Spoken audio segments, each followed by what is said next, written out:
My name is Katie, and welcome to IAmPreeminence. And this is our space. And today I have the beautiful Shay right here with me.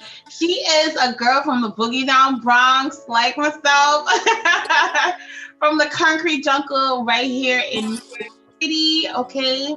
She loves to cook. Okay. So from memory, she has memories from the kitchen filled with black love and some Caribbean seasoning, okay?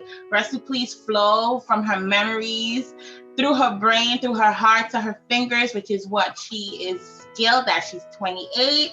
She hasn't been to culinary school, but she dives into spices, techniques, and the tools that we use every single day. She is made in the kitchen, okay? She's a cuisine goddess. And I have her here with me on this platform. Shay, thank you so much. You're so beautiful. I'm so thankful that you're here with me this morning. I'm so excited. You already know I was excited. Thank you. I definitely appreciate the opportunity. I love what you're doing, especially the segment where we are face-to-face interaction during this time. It's amazing. Thank you so much. Now, Shay, I see you already have on the gear. You're getting ready to chef it up, but tell us just a little bit more about yourself. Tell us about more of, your journey to where you are now, and how the journey has been for you so far. So in my regular everyday life outside of being a chef, I do have a regular 9-to-5 job. So I do work full time. I'm in a background of finance. So in my juggling in between working every day, I'm still aspiring to be the greatest chef that I can be. Professionally on my own, though, I have been cooking, however, for about 3 years. And my journey is still going. I'm still learning things every day, interacting. I'm networking with new people that are giving me new hints, new inspirations, and I'm just trying to elevate myself in my business. The journey has been starting at one food dish to now I have a menu of over 30 to 40 items. I started off selling plates. Now I'm booked for catering. So like I said, I'm still learning. My journey is still going, and I'm still rocking with it. Now, being a chef is not easy, and it's not even your full-time gig. So you basically have your career, and then you have your passion. We're talking about your passion right now, okay? Which is food. And you are of Caribbean descent. So a lot of your meals, I'm just asking, are they heavily inspired by your Caribbean heritage? Like, what are your best meals or your best menu options on your entire menu? Okay, so when I initially started my business is called Seafood Soul Plates. So I initially came out the gate with a seafood soul food cuisine. As I started learning different techniques and getting myself into the kitchen, I also said, hey, why don't I do this? Like, my dad's from Jamaica. He taught me how to do this. So why don't I put this on a menu item and see how people like it? So initially I started off with your regular mac and cheese, your yams, your fried chicken, that type of thing. I'm also known for my seafood boils in my area. But then I threw out rasta pasta. I wanted to see how people love rasta pasta. And now rasta pasta is a big thing here. I introduced the area. I have people that hit me up at least once or twice a week just to order just rasta pasta off my menu. I'm actually trying to fade it out, and I just can't seem to. The people are just requesting it. So I definitely try to do at least once or twice a month my Caribbean inspiration. So I'll do a Sunday where I do oxtails and jerk chicken. I also have a wing flavor called sweet jerk that's really popular too as well, that I try to offer. So I try to keep it a mix between different things. As you said, a passion. So, with your passion, you start to develop different things. You start to want to introduce different things. So I'm pretty sure that this week I'll be doing jerk. Next week I'll probably be doing red snapper, steamed fish, something like that. So I try to keep it as in tune as possible. I'm getting hungry. You're here on the spots, and I'm not even tasting the food yet. Yeah, and I'm hungry myself right now. So breakfast has to come back. Oh my goodness. So please let's talk a little bit more about your brand. Branding is such a big deal in the age that we're in. And tell us a little bit more about how you came up with the name of your brand, because it's so unique, even though you are not just doing seafood only, anymore, but just talk a little bit more about your brand and what was the inspiration behind the name even of the brand. So with Seafood Soul Plates, it does cater to the seafood aspect of the cuisine that I cook, as well as the soul aspect as the cuisine that I cook. But I try to think a little bit deeper from not just soul food to actual things that I can deliver from my soul to the hands or the mouths of the people that are actually eating my food. The desire that I have to cook actually comes from a family of aunts, my mom, that holidays, Christmas, birthdays, I see them in the kitchen literally slaving to put together these great meals for us. And as I got older, you know, I noticed in them, not to say that they're old, but it's kind of like the torch needs to be passed. It's kind of like, you know, they have to take a step back. And now our younger generation of cousins, we need to step forward to still provide that same soul that they got from their mother. And now they're passing it down to us. So that's what kind of kick me into gear, because it's just like, let's do it. Like, I'm ready for the torch to be passed to me. So that's where the soul comes into. And I also pride myself in saying that I try to learn a love language through food. Food is a very popular thing. Sometimes it can be used as a form of thankfulness. It can be used as a form of love. So I try to make sure that I demographically make my research on my actual market that I'm selling to find out exactly what they like. What are their favorites, especially with my catering. I do have a set catering menu. However, I always leave it up to my clients to give me some information of what they like. What's your favorite dishes? And I try to feed off of that. So just so I can make sure that I'm speaking to their souls through my love language that I'm able to do in food. Beautiful. Why don't you tell the platform what's your set catering menu? For example, because I mean, the food just sounds so fabulous. It's things we love. I mean, come on. A lot of us, if you think about it, know somebody who's from the Caribbean or you're of Caribbean descent like we are. And the food is great. I mean, you can't go wrong with oxtails and jerk chicken. Like, that's like the bedrock of a Jamaican household. So if someone is interested in having you cater an event, a party, a weekend, a date night, why don't you just explain a little bit what are some of the items that you carry or that's a part of your menu for catering? So we can go from the seafood side where we're doing seafood boils, we're doing steamed shrimp, we're doing curry shrimp, we're doing jerk shrimp, we're doing fried shrimp. We can get down to soul food where we're doing Big Mac, we're doing yams, we're doing collard greens, we're doing potato salad, those type of things. And then we can go into my Caribbean cuisine where we're doing pans of rasta pasta, pans of jerk chicken, as you said, pans of oxtails. I even make ackee and saltfish. It can get as creative as you would like it to be for your taste buds and the type of event that you're going. I actually have some events that are coming up now that are kind of new to me where I'm going to be stepping outside of my normal seafood, soul food cuisine. Okay. It's actually a cannabis infused event. I've never kind of stepped into that lane before. So these past few weeks, I've kind of been doing some research to put into my normal cuisine to see how I can make those two clash. That sounds epic. I'm so proud of you. Yeah. Yeah, that's so inspiring. I'm really proud of you because to change or be willing to learn is expensive because you're like testing out something that you're not like going to sell right now that's coming out of like, you know, like your budget for like, you know, new. So that's like your newest project, like a cannabis themed cuisine. Wow. Yes. And I just want to know who's taste testing this. We do have a taste testing coming up in 2 weeks before the event. So I'll definitely keep you posted with that information. I'm going to have, of course, everybody around me taste test, but the people that I'm doing the event with, they actually have a select panel that they want to come out and do some taste testing with me. So hopefully that goes good. Yes, I love that. And then for a young woman who maybe loves cooking, I mean, you have to like cooking to end up catering a company and being the CEO and founder of a catering company and actually cooking, because you have those who cater and then they hire like sous chefs, but you're like in it. You're in it 100%. Can you just explain to them what it takes to start a business like a catering business? Because you may have a young man or a young woman who lives in New York, or they may live in Florida, Michigan, Ohio. It doesn't matter where you live. The principles of business and starting a catering company kind of is the same. It's just that you may need a different permit for whatever state you live in.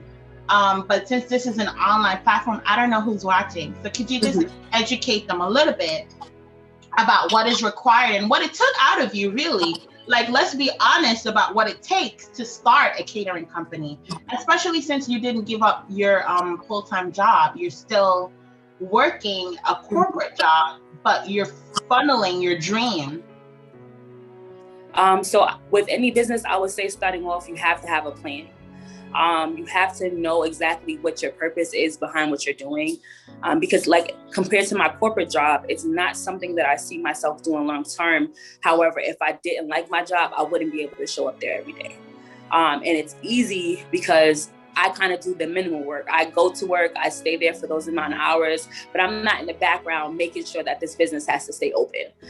With something like my business, if I do something wrong, I fail. It's all up to me. So definitely have to have a plan. You definitely have to do your research. Right now, I would say cooking is a pretty popular thing. A lot of people are selling plates. A lot of people are cooking. A lot of people are just even doing home chefs where they're just cooking for the fun of it, doing YouTube, doing tutorials through our social media platforms.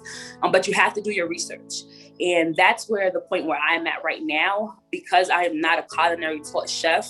I feel like my process of rebranding right now is trying to broaden my expertise.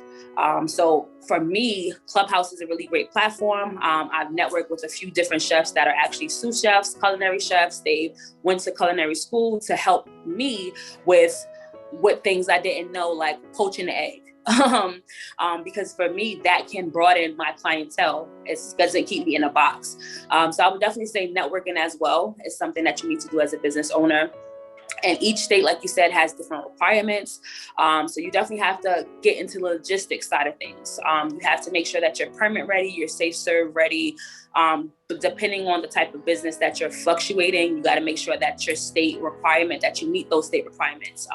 That's also a process that I'm in right now as far as gaining licenses. My end goal right now, I don't actually want to go into a storefront. I actually want to get a food truck. So I have the ability to transfer food from different places, from state to state. So I don't have to be really stagnant. So I'm in the process of learning right now, what is it that I need for a food truck? What type of permits do I need for a food truck? Seller's license for a food truck, even where I'm going to be getting your food from. That's like a whole research process. Rather than going to, your local supermarket, you want to make sure that you're getting like wholesale items, fresh items, things that aren't processed too much. And it's just education in itself. Through this process, I figured that I learned so much about food and the different things that we intake in our bodies. Mm-hmm. It's really crazy. So it's definitely a research process, and I would say have a good support team. If I didn't have the support that I have behind me, I'm not sure if I would have been able to be at the levels that I am. Cooking is definitely a passion for me. So I can get in the kitchen when I'm mad, when I'm sad, and cook, and it's all good. But having to cook for other people, sometimes things get hectic. I have 20 orders to start off with. I turn back around, now I have 40 orders. And it's just like, how am I going to do this? So sometimes I have to bring in my sister. Sometimes I have to bring in my mom. And I'm like, listen, we have to knock this out. So support is definitely good. And then I would just also say that to keep room for growth. The limits to you can reach should be, there is no limits. You always have to be willing to learn something new within yourself, within your business. Allow people to teach you things. You can't know everything. If you're not learning every day, your business is not reaching its full potential. Some people think that they know things and they just go out and then it doesn't work out, because it's just like through the process, you're still not learning. You're still not taking things that you're learning and applying it. So I always try to keep my mind open. I keep my heart open to learn new things and to be open to inspiration. I love that. There's so many things that you can learn about being a chef or in the process of becoming a certified chef. And the food industry is very predominantly male dominated, and it's Women's History Month. And we are Black women, which are, if I'm not mistaken, also not just a minority in terms of our race, but a minority in terms of the culinary field. How is it that you have been so successful as a Black woman in this field in New York City? I basically, my work speaks for itself. I don't have to really challenge. I do promote a lot, but I'm no longer actually living in New York City. I actually live right now in Pennsylvania. However, I'm traveling maybe once or twice out of the month often to go service my Pennsylvania clients. And like, they have millions of people that they can run into before they get to Pennsylvania, but they keep coming back. So I don't try to separate myself from the male dominancy. I just let my work speak for itself, and the people they attract. I have some fellow chef friends that they go through that struggle every day. Like, they're working in restaurants that are predominantly male chef-like, and they come and they tell me every day, like, this person tried to do this because they don't want a woman of my like dominance. Like, I come in the kitchen, I don't need help. I'm gonna take over your kitchen. And it's kind of like an ego thing for males. It's just like, let's do this to try to knock them off their A game. But knowing that that's the type of situation they put themselves into, they just keep themselves level-headed and just strive for the best. But that's a stigma that I'm trying to break as well. Even as far as Black, popular, famous women chefs, if you ask someone, they don't have many. They don't know many. And there are a lot of famous Black chefs. However, they're not social media driven. They're not in the limelight. But if you ask about, male chefs, that you can give an answer that runs runs long to the list. Like, it's just crazy. So I want to try to break that stigma. I want to make me and the fellow culinary chefs that I have around me known to everyone around the world. I love that. And then besides, all the barriers you've had to face, we had a major pandemic. We're still in a pandemic. How has the pandemic affected your business? It affected me both positively and then as negatively as well. The positive, I would say that, of course, because restaurants were closed, it made a higher demand for food. So even as businesses open back up, I gained that trust with my clients that they kind of didn't want to go back into the businesses. They kind of preferred to have my food. So the beginning of the pandemic started off great for me. Business was booming. The constant demand for food was booming. My creativity at that point was at its highest point because I was kind of like dragging from different places, different people that have different taste palettes. Mm-hmm. So I was kind of able to get creative with my menu. The only negative side effects would have to have come from self. I kind of slacked on the business aspect of things because it was a pandemic. Thinking that, business is always going to be flowing. Thinking that the pandemic is going to last for so long, people are never going to go back outside. So I didn't really stay on my toes with some things. So I had to kind of reprogram myself to just stay consistent, whether the pandemic is here or the pandemic is gone, just stay consistent and on my toes with all things. That's a beautiful thing. A lot of entrepreneurs that I've spoken to, their business was actually thriving. Like, small business owners were actually doing so well in the midst of the pandemic. And you would think it would be the opposite, but it's so funny. Like, I was very surprised by that. And then what advice would you give to the young Shay? I mean, you are a completely different woman now versus even 10 years ago. And we're still young, but what would you give your teenage self? What advice would you give your teenage self? I would say to my younger self, start right now. In all things, cooking has always been my passion, but I didn't start taking it seriously until about 3 years ago.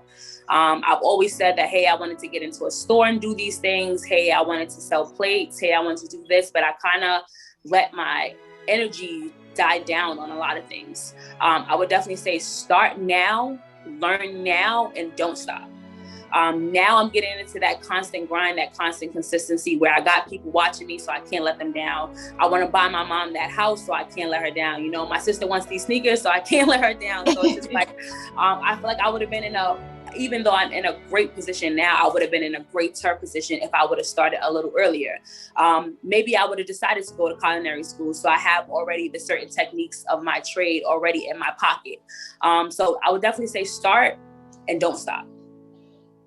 And what advice would you give a young adult, whether it's a male or a female, about pursuing their dreams, especially now as a Black teenager? It's a little bit different now, I think, than when I was a teenager. There wasn't a lot of like this much hostility on the touch of the finger, you know what I mean? And so they may have different things. Not that it wasn't there, it's just that it's so much more accessible now. So what advice would you give them if they may feel inferior or nervous about starting a business or a passion that they have? I would say, especially for our Black young women and men, do not let anyone diminish that light that you have inside of you. It doesn't make a difference what that light may be. Do not allow anybody to try to dim that light within you. I know I speak to kids these days that they're unsure of what they would like to pursue, but they have certain hobbies and certain interests that they feel like are not common to our culture. Or they're not comfortable with presenting them to our culture because they don't see a lot of people doing it. So they have to take that and go with it. Doesn't matter what anybody else says. If that's something that you love to do, you do it.